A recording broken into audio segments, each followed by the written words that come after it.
Hello friends, welcome to EG English tutorial. This is Dr. N.K. Sinha. Friends, this is my first live episode and I think you'll like it. In this episode, we will learn about modal auxiliary verb and we'll see its uses. But friends, at first, we'll have to understand what is modal auxiliary verb. Before understanding modal auxiliary verb, we'll have to understand verbs.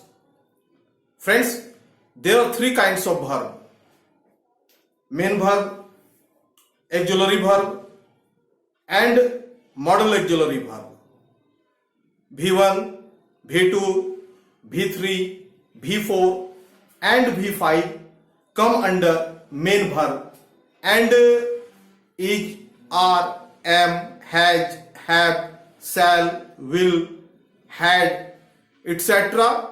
come under auxiliary verb. And the third is modal auxiliary verb, to which we are going to understand. Friends, under modal auxiliary verb, shall, will, should, would, may, might, can, could, need, dare, etc. come. Then friend, what is the difference between auxiliary verb and modal auxiliary verb? We'll have to understand this.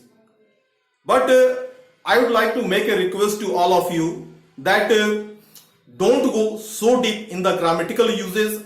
Just see the core thing, vital thing, and understand the uses of those cream things. Then let's come, we see it. First of all, we'll see uses of should, must and ought to. Because all of these three models are somewhere or the other connected with one another. How? Let's see and make it clear. Now friends, let's see the uses of should, must and ought to. You are looking here, should means chahiye. Like this, you are looking in ought to. Its meaning is also chahiye. And the meaning of must is avasya chahiye. In this way, we are looking that should, must and ought to are closely related to one another. Then friends, what is the differences among the usage of should, must and ought to? We will have to understand this. Only then we can properly use should, must and ought to. Here you are looking, should gives advice, salah. You can't put pressure. And secondly, it gives direction, nirdesh. And must has obligation, badhyata. And ought to means chahiye, it shows moral obligation, naitik badhyata. Then you will have to understand these differences. Only then you can use should, must and ought to properly in your sentences. Then friends, I think its usage must be clear in your sight. Now friends, see the structure of should, must and ought to.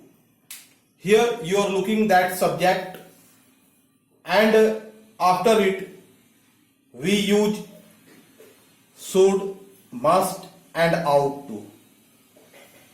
Here we are looking one thing, that with any kind of subject of any number and any person, we are using should, must and ought to. That means should, must and ought to. Not only about these, you can say that modal auxiliary verb is not disciplined by subject. And after it we use V1 and object. At the end we use rest of the sentence. Here look the examples.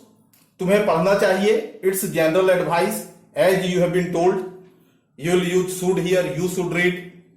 तुम्हें अवश्य पढ़ना चाहिए. Here you are getting अवश्य and चाहिए. That is just a kind of compulsion. So you will write you must read. And look the third sentence. तुम्हें अपने माता पिता की देखभाल करनी चाहिए. That is just a kind of moral obligation, नैतिक दायित्व. Here you will use you must look after your parents, or you can write you ought to look after your parent.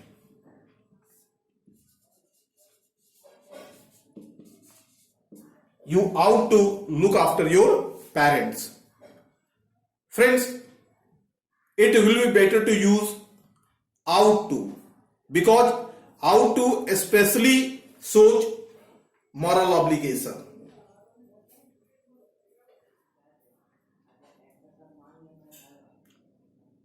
आपको मेरी हर वीडियो अवश्य देखनी चाहिए. आपको प्रत्येक दिन कसरत करना चाहिए. आपको झूठ नहीं बोलना चाहिए.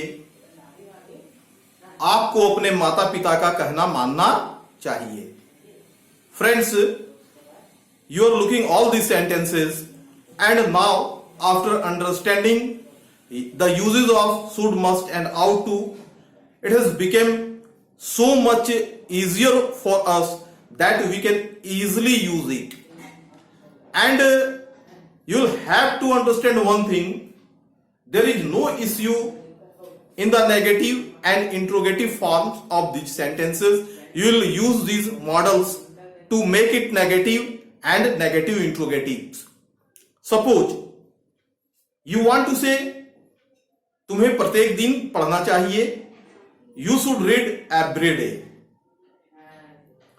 In negative sentence you will express it you shouldn't read every day. आपको प्रत्येक दिन नहीं पढ़ना चाहिए.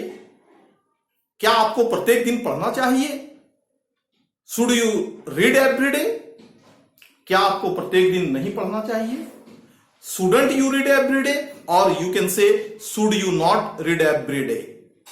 Then friends, we are simply using those models by which we are translating these sentences to make those sentences negative, interrogative and negative interrogative.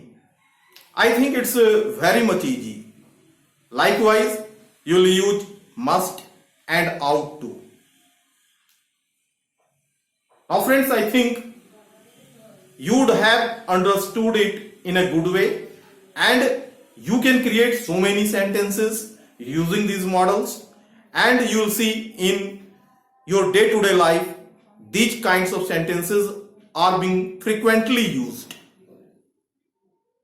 I think it will be of great use if you understand it in a good way. Friends, don't forget to subscribe my channel. Also, like and share my videos. Herewith, let me know about your valuable comments. That is very much important to me. Thank you. Thanks a lot.